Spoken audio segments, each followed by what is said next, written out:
what's up, y'all? It's me here, Michael Franti, and welcome to this week's episode of the Stay Human podcast. I'm super, super excited. I've been looking forward to this for weeks, actually, and this is one of my favorite artists of all time, who's widely considered a social justice, a feminist, just musical icon. She's a Grammy winner. She's been called the mother of the DIY movement, being one of the first female artists to create her own record label in 1990, Righteous Babe. And while she has been known as the Little Folksinger, her music has embraced punk, funk, hip-hop, jazz, soul, electronica. I hear the blues in there. I hear just so much roots and so much depth. And her most recent release, titled Revolutionary Love, received widespread critical acclaim and was named one of 2021's most anticipated albums by both Pitchfork and Rolling Stone. So as we have this show today presented by Gibson Guitars, I want to introduce y'all to Ani Di Franco. How you doing, Ani? Hey, Michael, I'm good. Takes Awesome. one to know one, mister. Radical human yourself. It's good to see you. It's great to see you too.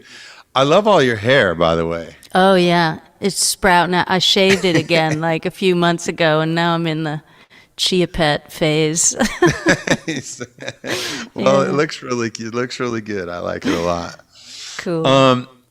Before we go into, I always like to talk about people's origin story, but I feel like, having listened to Revolutionary Love, it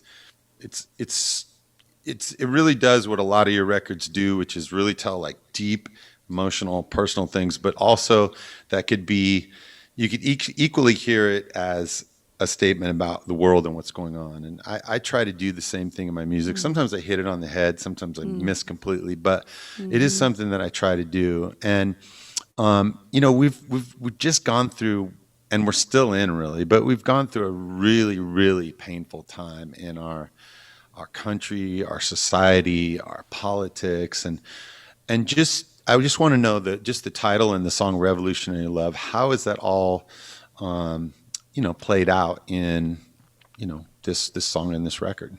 Yeah. I think you hit it right off the bat. Like, for me, I've been asked my whole public life about the relationship of the personal and the political, and I just separating them into two things seems hard for me to do. It's like mind and body. Wait, since when is the mind not part of the body, or the body part of the mind, So, yeah, exactly. I think I'm becoming even more explicit as I go about, are you writing a big P political song about something big and far away, or are you writing about something very personal and intimate relationship-wise? The answer for me is yes, every time. It's like, I think all these new songs, and I like to play this game with myself, where take any song on this new record, for instance, and when I'm singing it for people, sometimes I imagine singing it to my lover, my husband, and sometimes I imagine singing it to the president or some people in power, and just hearing how it fits on the different levels, but it's the same quest for me, I guess, revolutionary love, in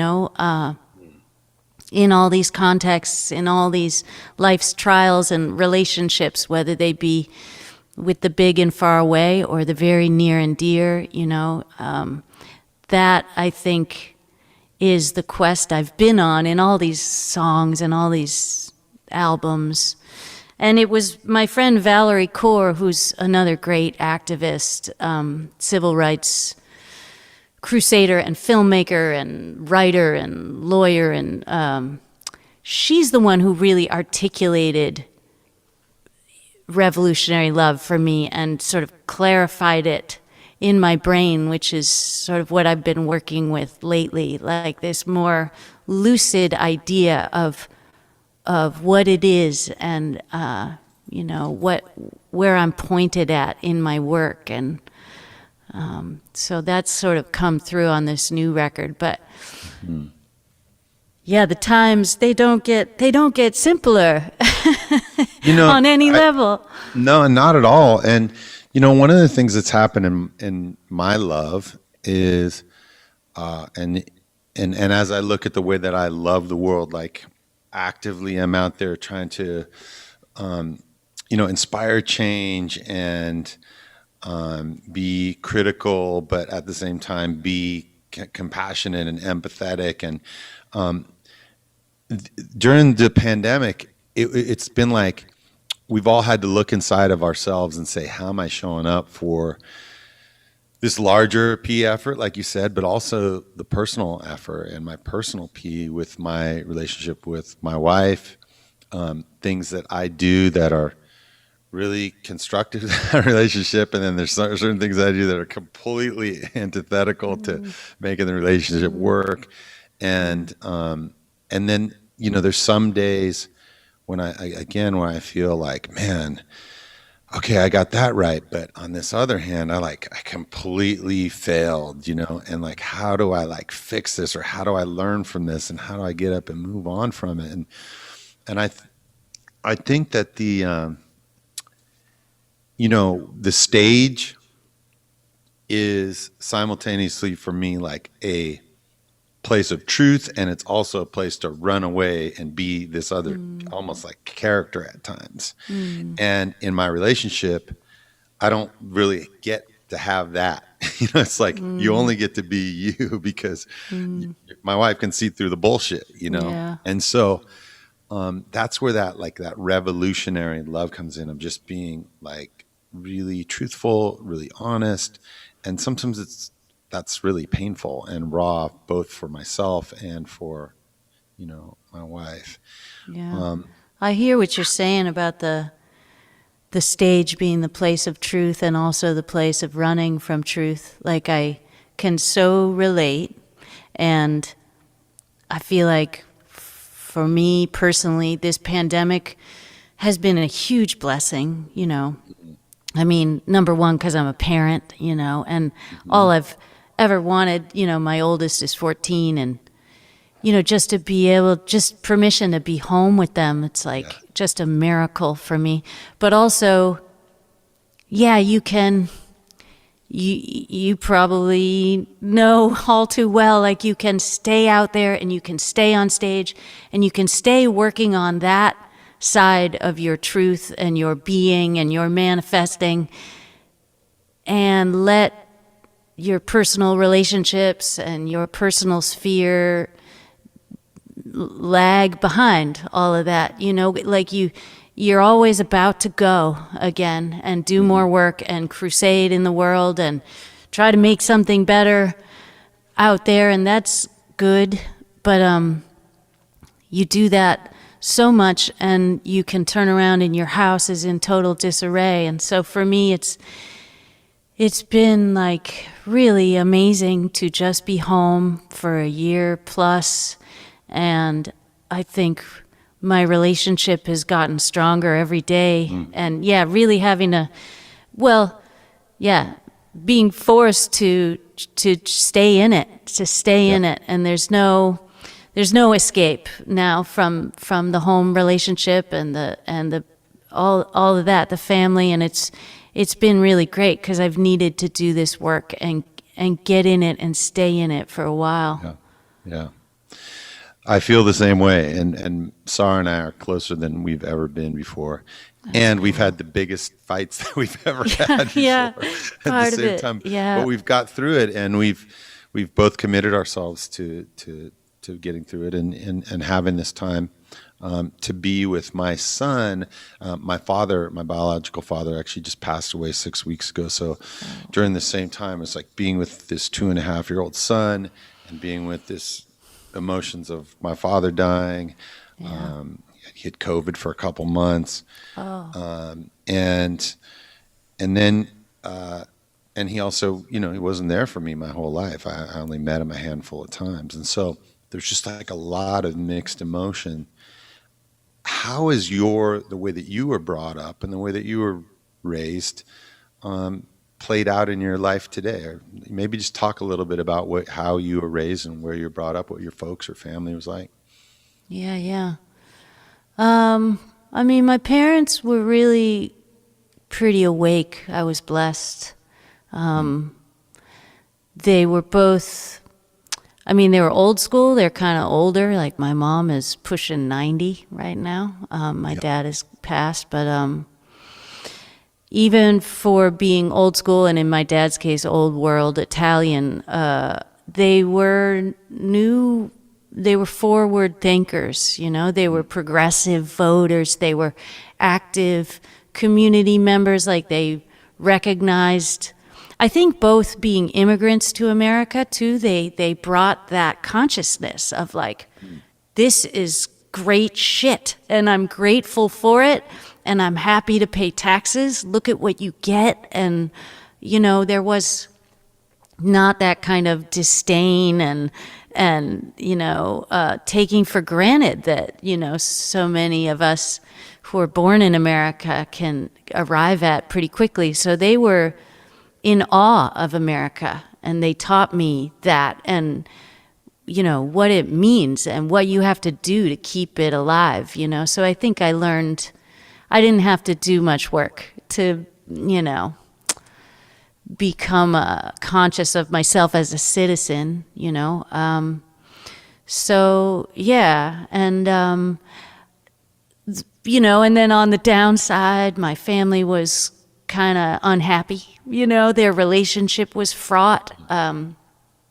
They split up early on. So, but how that old were you when they split up?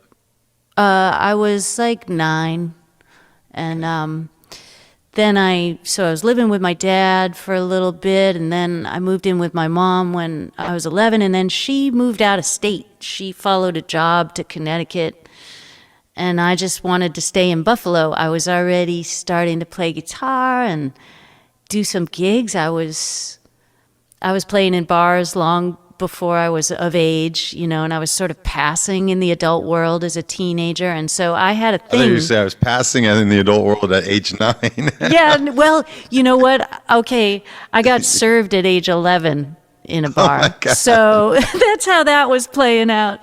But I wasn't like, some kind of edgy street kid. I was just, it was really about the music for me. And it was about the freedom for me. I was kind of on my own. I mean, I was literally on my own when I was 15. So it was about. What was Buffalo like at that time?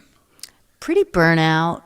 So it was industrial city that's factory town, all the, NAFTA, all the work going out of the country. And so it was, from the time I was a real little kid, it was a town of doom, closing, more and more people out of work, people abandoning the city, It's sort of like a mini Detroit, Buffalo, Yeah. So I mean, for me, because I was built for it, the early emancipation was kind of cool. I was free and sort of embarking on my adult journey early on. And because my parents were kind of non-entities pretty quickly and my family sort of disappeared, that allowed that to happen, So I kind of got a jump on being a folk singer in this world. Was school ever something that was part of your life? I mean, were you still going to school when you were 15 and you were on your own? Were you still? Yeah. Well, school was hard to swing while, working and supporting myself. So I started put myself on an accelerated program in high school. I went, down to the administrator and I was like, I need to finish in 3 years. This is how I'm going to do it. Wow. And if you don't let me, I'm going to drop out. So they were like, okay, just don't say anything to anybody. And that was the beginning of my career of, okay, we'll make an exception for you, but just keep it quiet. And that's a good game to play. But yeah, so I finished high school at 16, and then I was just I did continue on studying. I mean, I think for me, school got better and better the higher up I went, because there was more and more choice, of what I was studying. When I got out of high school, I worked for a couple years just to kind of get myself situated. But then I started taking classes again, first at Buffalo State College and then at the New School for Social Research in New York, because truthfully, I love sitting around, having an occasion to sit in rooms with people and read things and talk about ideas. Yeah. That's pretty awesome. It's Yeah. pretty luxurious, actually, when Right? you can just do that, and when you Yes. can, Amen. especially when you can do it with, like you said, with things that you're really interested in, and maybe there's not so much pressure to matriculate or whatever, but when you can Yeah. choose it, it's Yeah. it's super Socratic, and it's just like, oh man, Yeah. this is feeding every part of me. Totally. And I always think of you as somebody who is super, at least appear to be like really unique, rebel, and probably didn't, maybe fit in every classroom or in every school. I don't know if that's true or not. That's just the way I think of you. But at the same time, I hear this like super scholarly mind coming through your music, So talk to me a little bit about that. Yeah. Yeah, well, you see through me, Michael. I was like the weird, I was known as the weird one. And I certainly earned it. As a grade school kid, my rainbow socks pulled up over my Oshkosh. I like to really work those, and the whatever. I was, But yes, definitely. I mean, on my mother's side, I was born into a family of intellectuals. She's Canadian, and her people are all, they're all sort of people of the church, or they're, judges and lawyers. They're very scholarly. Or nature people. They just there's a lot of reading in that family, and a lot of. And an inordinate amount of like badass activist people. Like I just, again, of a generation where it was a further reach than you and I, these Where do you people. think that came from? I mean, I think they have that sort of, that benevolent give back, I mean, they're really, that's, I mean, the only church I ever experienced was up in Canada when I'm amongst my mother's family every summer. They all, like my great grandfather bought all this land around a lake in Quebec, so, and then he gave it to his 4 sons and his best friend, and then so all around this lake every summer, my huge extended family on my mother's side continues to gather. So it's this community, everybody's intermarried over the years. Our eyes are getting closer and closer, and they have this church that they do, which they organize at the beginning of every year, and it rotates houses. And so everybody takes a Sunday, and the people with the pianos, they get leaned on pretty heavy. And we take turns giving the sermon, People will sign up and they'll talk about their trip to Guatemala to help build a school and blah, blah, blah. And then we all sing together. And it's like in my mind, the best kind of church, the original church. And I think that side of my family, they're really true Christians, they do it old school, where it's about, being brothers and sisters and being present together and giving thanks, and so I think there's just that sort of deeply embedded in that side of my family, and again, just a true blessing for me. Yeah.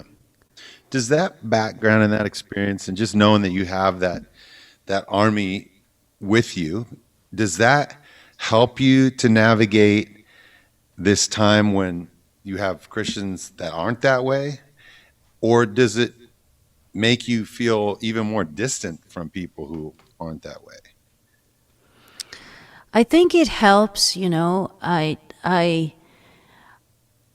think this version of church that I experienced growing up, it was definitely like palpable that everybody in the room had a different idea when they said God, and some were more literal, and sort of were thinking of a dude with a beard maybe, and others were thinking of the reason why we were all there and the spirit that united us, And there was a definite atmosphere of that doesn't matter what metaphors you use or what picture you draw, as long as, the intention is the same. And so I think very early on I was, gifted with an idea of don't quibble metaphors. Like, as long as you are bringing love and respect and care into the world, it doesn't, matter what shape it takes. So, I mean, I have lots of conversations with my kids now, because I think they look at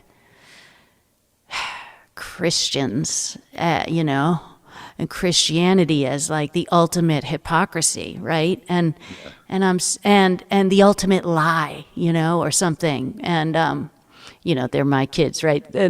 But I've been trying to engage them lately about, well, it's not that there is no God, or it's just, and even, in all of these things, all of the stories, heaven and hell, and those are real on a very deep level. Like, people who have died and left their body and come back, they describe that's what heaven, that the reuniting with all of consciousness and being freed from your identity and your body and being infinite and one with all.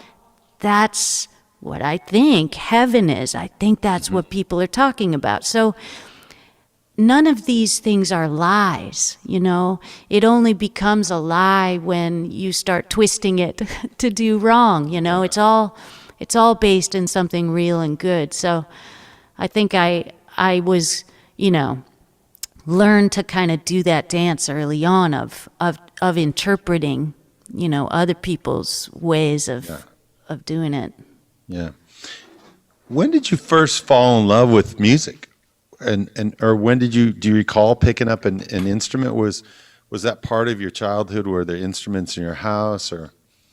Yeah, no instruments in my house, no musicians in my immediate family, but my mother's very creative. She was also, I learned the weird gig from her, she was like the crazy hat lady, and always very expressive, and you know it when she walked in a room, and she's that kind of personality, and artist, just a very creative person. And so early on, also just to process the kind of trouble and the strife that was embedded in my family, I was on the road to be an artist. In the beginning it was painting and drawing and then dancing. I thought I was gonna be a dancer.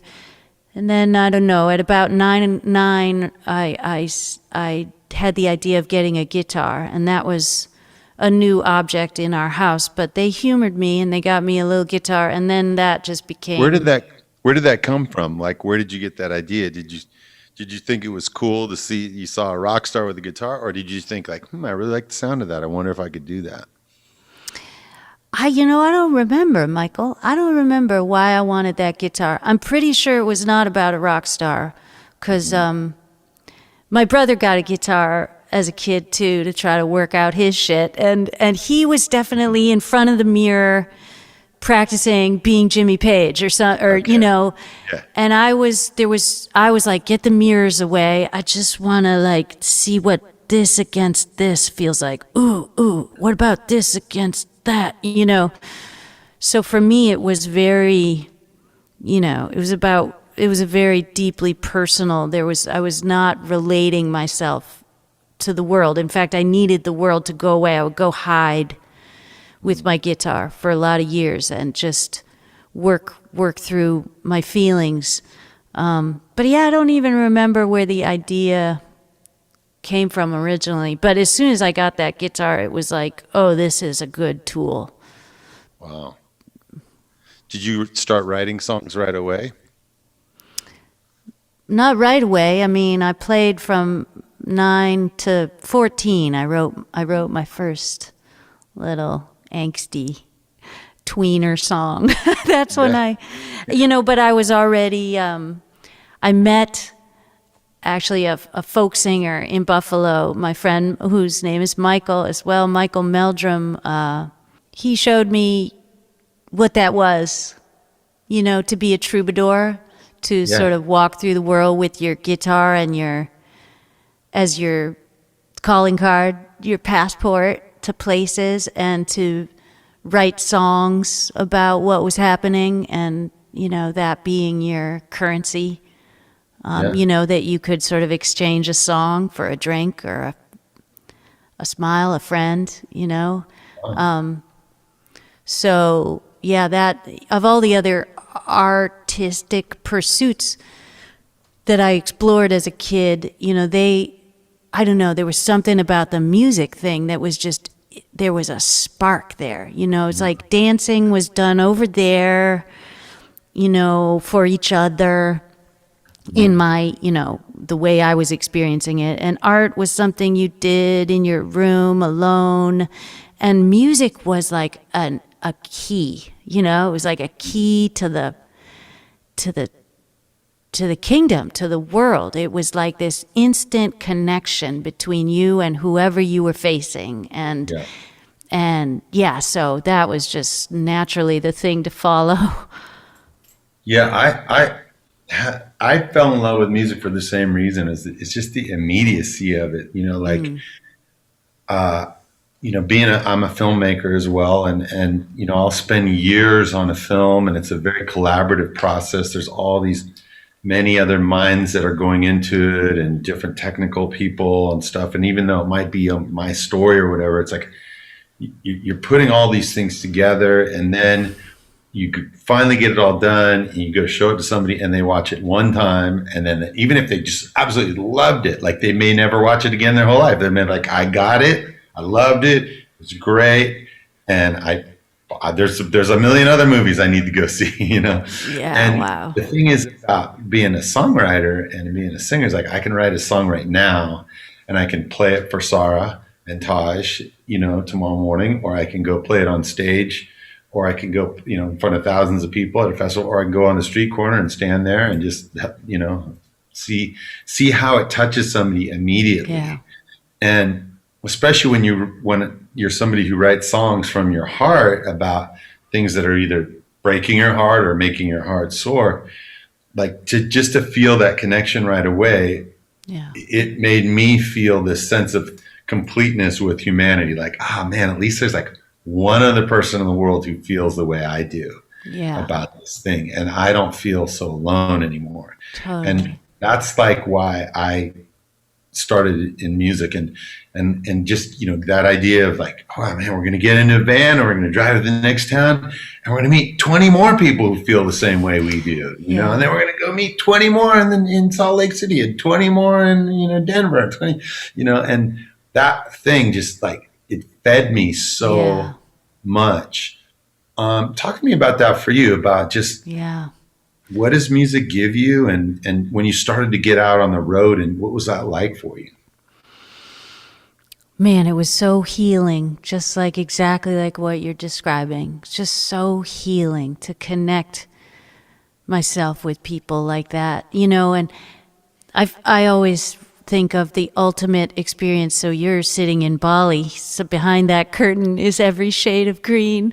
And for me, like I had this experience once where I went to Burma. I went to to Thailand. I was trying to be present for the struggle for democracy in Burma. So I was invited to go and like meet people living in refugee camps, meet people who had been imprisoned for years for fighting for democracy and tortured and stuff, go meet people hiding out in the jungle, because they're being persecuted by this very repressive government. And that trip was like the ultimate. I would show up, this privileged white American from Disney World, just from La La Land. And I would show up to this little village in a jungle of people hiding for their lives and struggling to survive and facing genocide, the Korean people, and I would show up and there was just this unfathomable, uncrossable chasm between me and the person I was facing, just veil after veil separating us from each other. Mm. But then everybody would gather because here were these freaks showing up in their village and the first thing that would happen to break the ice is the children who lived, would stand up and sing, and then everybody would kind of loosen up and, the smiles and the laughter, and everybody. And then the guitar would come out because we brought a guitar, of course, because what are you going to do? And as soon as we reciprocated and opened our mouths and sang, boom, that was it. Suddenly, the chasm was gone, and everybody knew each other, and everybody felt each other, and it was like, holy cow, music is just unbelievable in that way. Like, I couldn't believe the way it made family of the furthest strangers, the most estranged, two people you could find from different corners of the globe and different kinds of life experiences. And suddenly we are like brothers and sisters by singing, by just showing ourselves through song, by connecting in our spirit that way. It was just like, wow. I always think of that as being like, just this incredibly vivid the experience of what music does for us. It's really just so powerful. When I went to Iraq in 2004 and I played music for Iraqi civilians during the daytime on the street, and I would have the same thing happen. People would open their doors up. They would just be like so welcoming. And then at night I'd go play for U.S. soldiers who were polishing their weapons. Yeah. And same thing, I'd sing for them, and then they'd start to talk to me about their experience and where they come from and how they got to be there. And, when I did that, I thought I'd come back, and because I was so vehemently against the war to begin with, I thought I'd come back and write 10 angry songs about how fucked up the war was. But what I found was that what was more important for people in those situations wasn't songs necessarily speaking about the pain of war. It was songs that were speaking about that would make people laugh or dance or cry or sing or somehow connect to their emotions, so they could have ease of heart, so that whatever was inside could come out with ease. What's it like for you when you walk into, a theater or wherever you're playing, and you look out into the crowd from the side of the stage, and they're about to call my name, I got to get in the prison, or whatever. And then you get out there, and what's the first thing that goes through your head as you just seeing all these people who you don't know who they are, you don't know why they're there, you don't know how do you process that? Yeah, wow. It seems like walking out on stage the more I do it, the less normal it gets. It's the less familiar. it seems like the older I get, the more I'm just so struck that it's even happening, that, I get overwhelmed. I cry more and more than I ever have. I feel so profoundly grateful that something like that can happen, that people would gather and invite me to sing to them, that they would make community with each other, that we would all be here on this,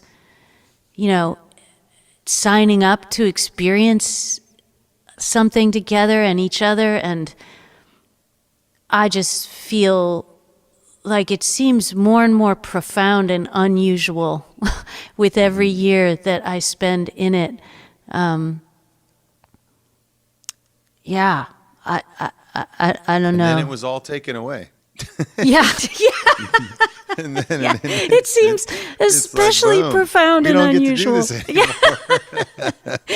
So talk to me about that, because I know you've been doing some online performances. So how has that been, like, sort of pivoting, and does it fill you in the same way? And no, fuck no.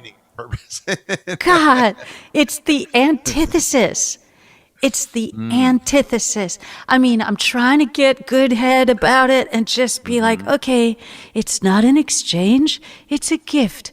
And gift giving is beautiful. So you just send your gift into the darkness, and you don't, it's not for you to know who received it and if it fit, or if they liked it, or if they put it in the circular file, or if they're even there. Maybe it got left on the stoop. Like, you just... It's a gift. But fuck all of that. For me, it's the exchange. It's the exchange of energy. It's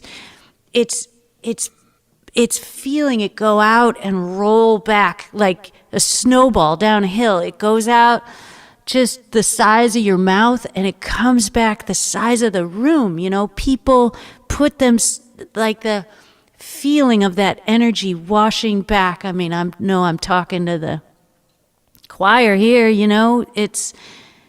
that is what I live for, and it's just so like creepily absent in this virtual performing. Like, I don't know how long I could sustain it like this, Luckily, I live in New Orleans, where there's all kind of squirrely stuff. The whole pandemic happening out there on the street, people just figured it out.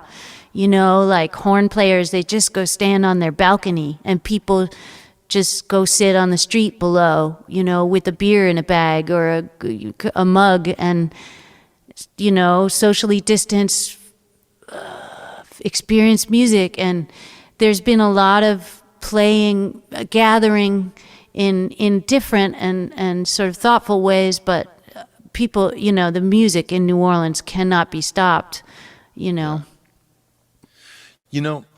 I've also experienced, not just since the pandemic, but over really like the last 10 years or 5, maybe not even that long, but really since 2016, essentially, with the last election, or the first Trump election. I always did my activism through my music.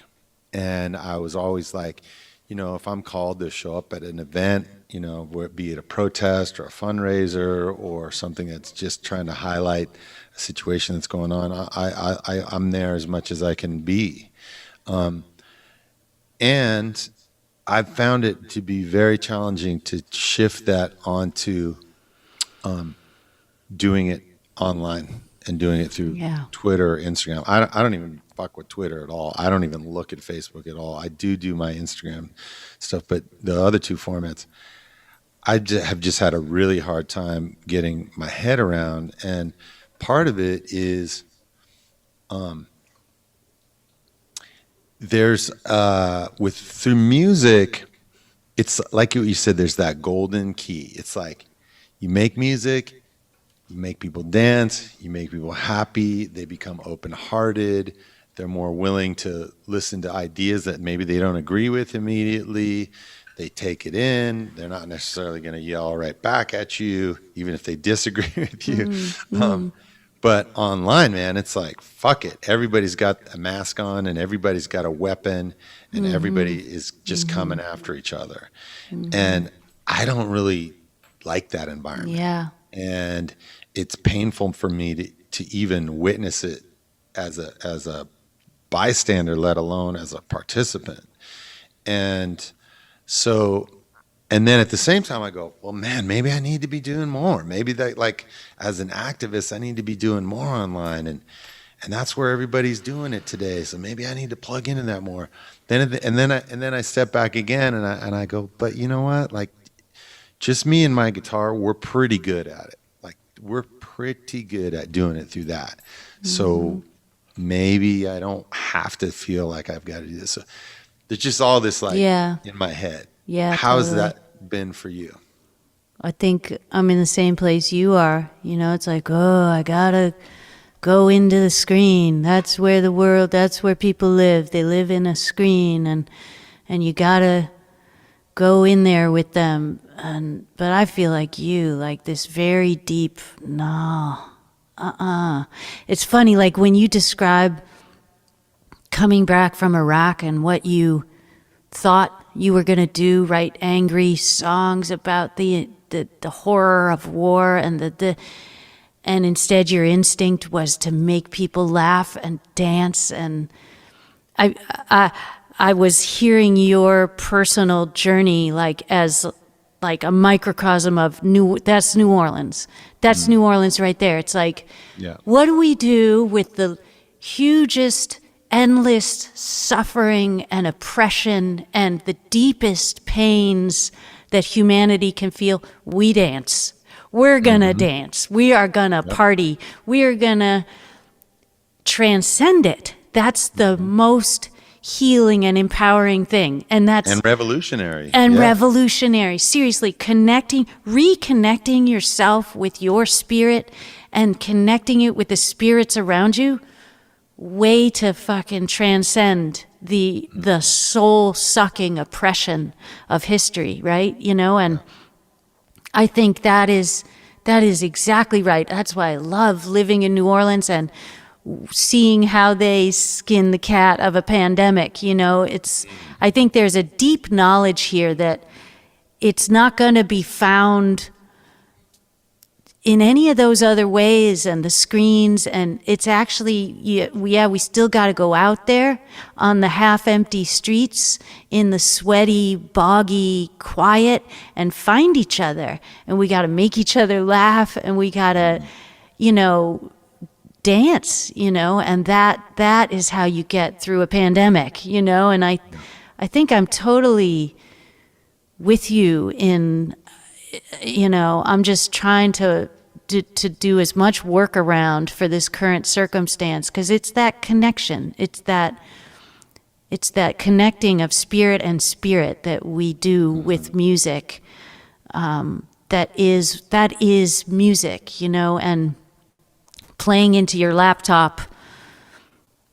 Again, like if it's, like giving a gift to another very isolated human out there trying to ride this out, that's a cool thing, but it's not the essence of the thing itself until we can really gather in that way, Yeah. As I've been anticipating our conversation, I was just going back through a bunch of your music and listening right up to today, and being a fan over the years, like, just seeing how you've evolved as a musician. But one of the things that I've really noticed is your voice, like just the richness and the depth and the soul of your voice. That is now that was different before. And I just hear this, like, I hear this age and this wisdom and that just soul, and it's really powerful. Do you feel like music is something that you will do forever? Do you feel like there's ever a point, I mean, you've made 22 albums. Do you feel like there's ever a point where like, well, 25, that's it, I'm tapping out? Or like is music something that's just, you're just going to do it forever, even if you're not performing? I sure hope so. I sure hope so.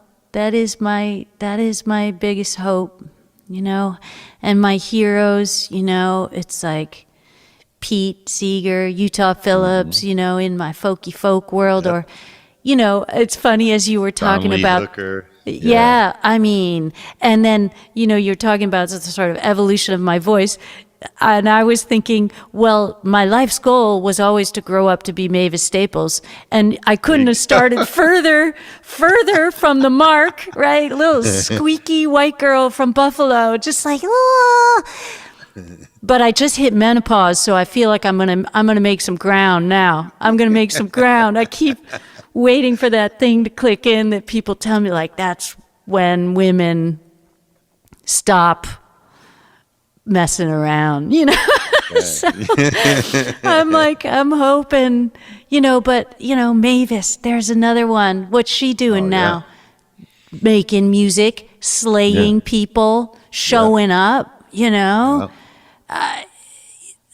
What more could I ask for than to continue to get off on it, to continue to find that spot, to show up and aim at it, and everybody aims at it together and then get there, it's just, that is what I hope. And it's really cool when, I mean, I don't know if I'm kind of curious if you feel like this, like when the voice is one of your instruments, it's so cool because it's never the same twice. Like, you wake up in the morning and you have a different instrument, and something happens to you that day and you have a different instrument. Going through some emotional thing. And right? Gets and over time, your instrument is evolving in a way that my guitar is not exactly, but you have this sort of slow opening, maybe like you're talking about.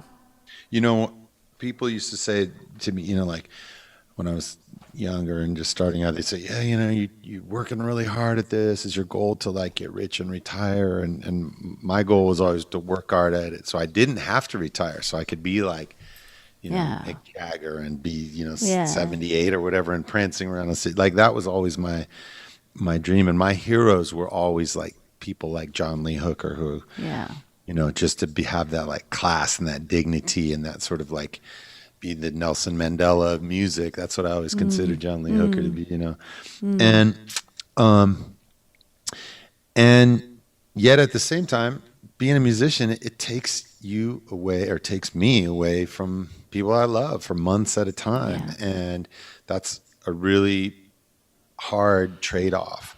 How have you managed to balance that? I mean, you kind of talked a little bit this year of just your gratitude for having this year off, but how have you managed it in general? Yeah, it's just been hard, like you say. It's just hard.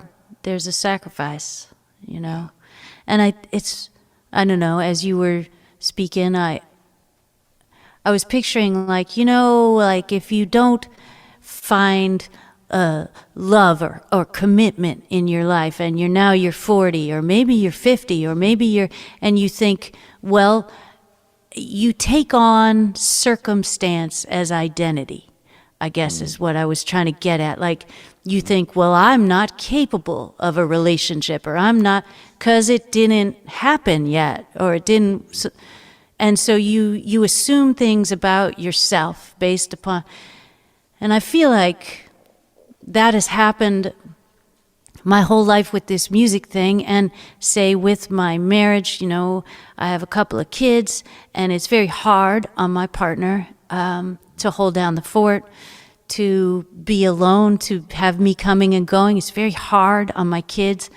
And I think very easy to assume from, say, his perspective, well, she's just not capable of being here all the time for me and for our kids. Or she has, because the circumstance, I don't know. I guess I've been I feel like lately in my life, I've been questioning a lot of this dance of identity that we do. Like, really, we are the same things in different circumstances, us people.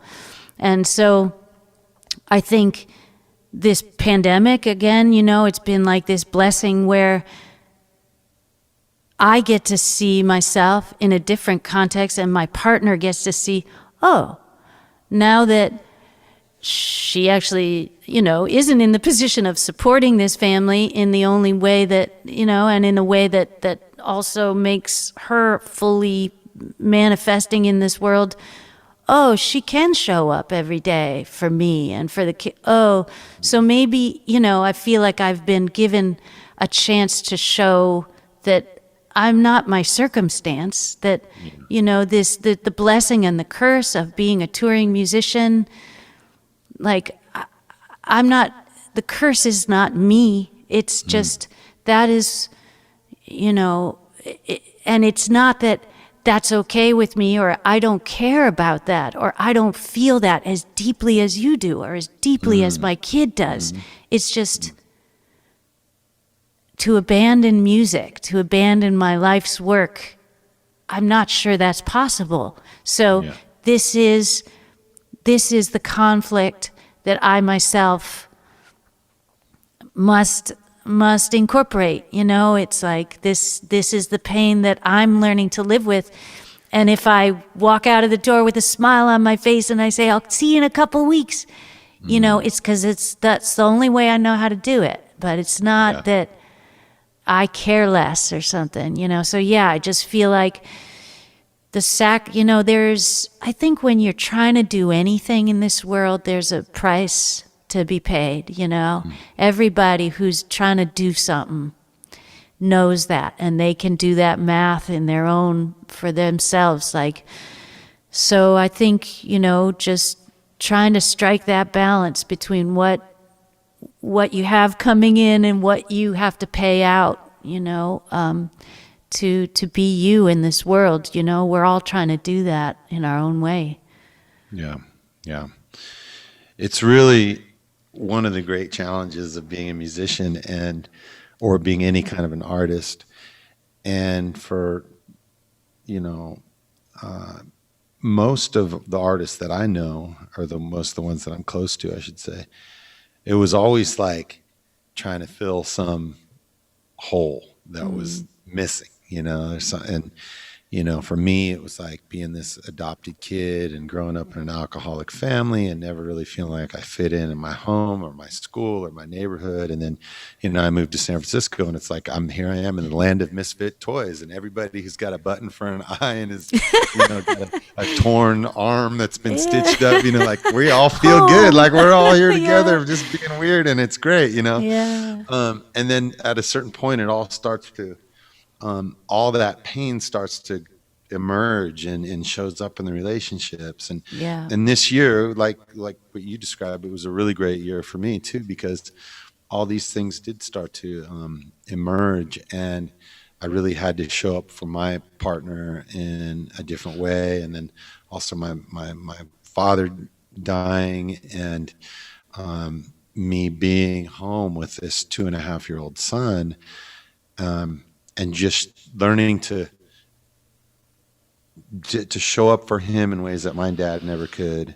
And at the same time, show up for him in ways that I couldn't for my other two sons, who are both older and out of the house now, because I was traveling so much. And now here I am, like, and for a while, my wife is gone for 6 weeks, and right when my dad died, and here I am, like this full-time dad, like just taking care of this kid myself. And it really was super, super healing for me. And, I look back on this year and I'm like, as painful as it was, and I mean, COVID took a lot of people that I knew, including my father.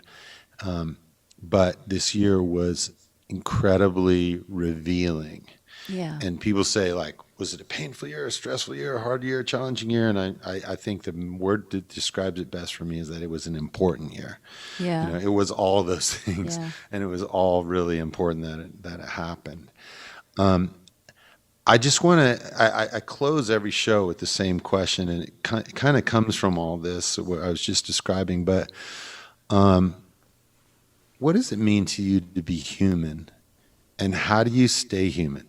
How do you hold on to your, whatever it is that is being human for you? Yeah.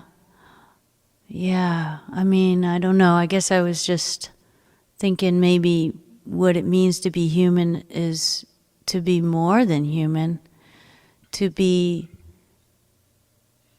somehow connected with the thing that's walking around in a human casing, but that is, again, like this, even the identity of human, like the more that I spend time in my garden and actually tap into the essential sort of nature and character of the various trees, like, whoa, you're just a virile, fucking symmetrical motherfucker. Like, you're just boom. Like, and you are kind of a flighty, I don't know, bending and reaching and searching kind of a, and you are, wedded to that one. And you, and just recognizing, I don't know, maybe my trite answer is to recognize, to be human is to recognize the God in you and to connect it to the God in not just every other human, but every other animal, every other living thing. I mean, the earth itself, the rocks, I just, as I get older, I realize, to be human is a mirage. And the closer I get to understanding, I'm really into near-death experiences now. People who have experienced leaving the human form and reuniting with the rest of consciousness. I actually, when my father died, we were really close, so I had the benefit of that, which, maybe you didn't have, but when he died, I was actually about 30 miles away. But he came to me. I know the moment he died because he came through me. And so it would be hard to explain in brief, but I feel like I had the experience with him. And it was the most beautiful, deepest, most profound peace. Perfection. It was just, and I was stressing because he was dying, and I was going to show up the next morning because I had been spending the last days with him, but visiting hours were over, so I went home for the night, and I'm up, and it's 3 a.m, and I'm like, God, I should have, and what if and I left the window open in his room, and I'm freaking out. He's going to be cold. Can I drive there? Will they let me in? And then, I just was like, there's nothing to do. It's perfect. It was so deeply, deeply clear that everything was perfect and that there was nothing to do. And the peace that I felt, so it's like, I just feel like he showed me that death is not the end of anything. It's like, it's the beginning of this even more epic adventure that we can barely fathom, and a reuniting with talk about filling a hole. It's like the hole of being trapped in this temporal existence for now, and an identity that is so finite, and we keep piling on more about our finite identity. That's painful. And the release from that pain is like this epic beauty from the experience that he showed me. And so anyway, that's what I think when you say, like, want to talk about being human. It's like, man, to be human in a way is to be, wearing a costume. And, but through music, I can see you, I can feel you, the being that is really in there, and that is all that I'm seeking. Yeah. Awesome. That was really, really powerful and important for me to hear right now. So thank you for sharing that. I'm feeling And, you with your loss, friend. Yeah, thank you. Ani, this has been so great. I just really have enjoyed this talk, and Oh, me too. I hope people who haven't experienced your music who are listening to this go out and do a deep dive. You know, you can start with Revolutionary Love because it's such a fantastic record, but go back. There's so many records, and those Oh, of you Lordy, who, but tread carefully. Wear your wader boots. they're all great. They're all great. Anybody who is a fan of Ani's, I'm sure this conversation is going to bring you just newfound respect and appreciation for what she puts into her art and her music and her family and out into the world through her voice, her activism. And Ani, thank you so much. Do you have tour plans for the rest of the year, or what are you guys up to? Yeah, I mean, supposedly I'm signed up to do some shows in August and September. I'll believe them when I'm there, I guess. Yeah. We'll see. We'll see. Me too. Yeah, It'll yeah. be good to get back Yeah. and smell some ganja and Right. some beer Yeah. and some Some BO. tube socks. Yeah, totally.